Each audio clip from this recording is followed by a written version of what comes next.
Hello and welcome back to Planet Neighborhood. Today we are going to be talking about something completely different. For the last 9 months or so, I've been following the saga of the Homunculus. These creatures are created by a home alchemist who basically does DNA testing in his basement. He creates these creatures by making a small opening in the egg and injecting sperm into it. He then seals it for about 40 days, and when he opens it, he gets a little creature that comes from the DNA splice. Today we will talk about this and what it means socially, scientifically, and how it relates to some of the subjects that we normally talk about. So, we'll start at the beginning. About 9 months or so ago, I was researching home alchemy, and in the course of that, I found some video from a guy who was a home alchemist and who had been having some results from his alchemy. Now, if you've ever investigated alchemy or tried it yourself, you'll know that finding any proof or results is a pretty hard thing to do. There are many people who claim that they have done this or that, but proof is fleeting at best.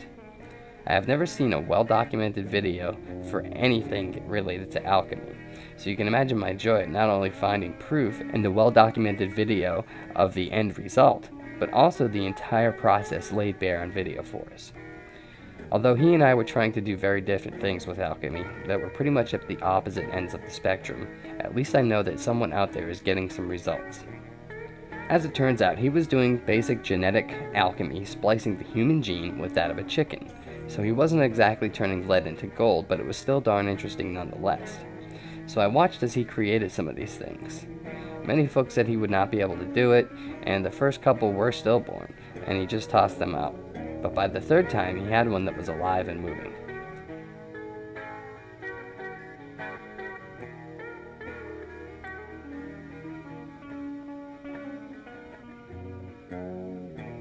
The third one was short-lived though, because it spit some kind of fluid out at him, which he called poison, and then he smashed it on the table. Блять!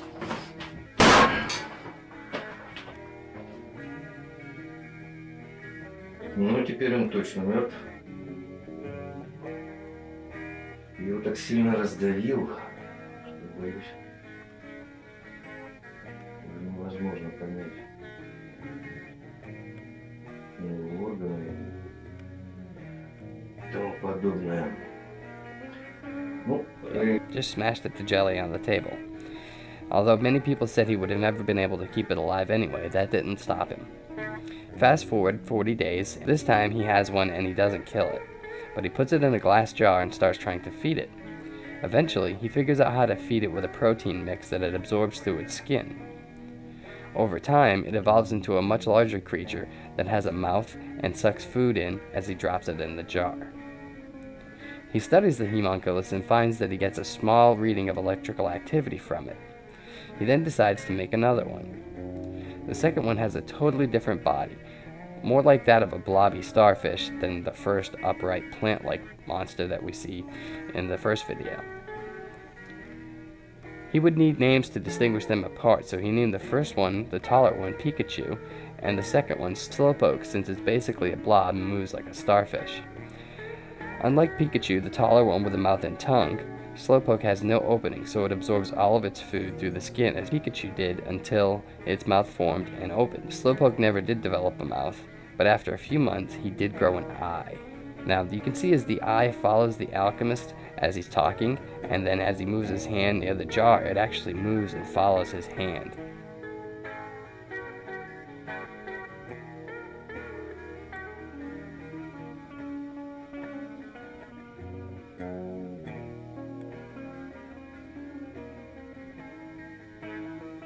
I was totally amazed when I saw this. An eye is a highly advanced feature that is very far removed from the blob-like starfish shape that we see in the bottom of the jar here. So this is a real breakthrough. The alchemist then decides to put both of the animals in an aquarium together to study their social behavior, and things really start to get interesting. As I watched, I would often wonder what the social impact was of what he was doing. Was it morally or ethically wrong to create these creatures? While scientifically, we cannot study the unknown without crossing some lines. But can we say the same thing socially? I also wondered at the feedback he got and how it was so very much like that we find in our own forums here. People trying so hard to debunk every little thing that we say and making very silly and base arguments that expose the fact that they have no idea what they are talking about, yet they say it like it is scientific law. He too was confounded by this. He simply asks, "Where are your experiments? What did you find when you tried it?" And of course the answer is silence, because none of them have tried any of it. They just shout out catchphrases and buzzwords because that is all that they have. He comes to an interesting conclusion: that they are engaging in self-deception in order to keep their worldview of the outside world intact. They're going against everything that has been shown to them. They're denying what is in front of their very eyes to stay in their little sheltered bubble. Each time one of these creatures grows or displays a new behavior, it proves the naysayers wrong. The creatures are not alike and do not behave in any traditional manner that is known to him nor to me. Their behavior sometimes proves the alchemist wrong on his assumptions as well. And that just goes to show that we are all learning things as we go, and at least some of us are open-minded enough to see and recognize these things for what they are. We are very lucky to be so inquisitive and open-minded.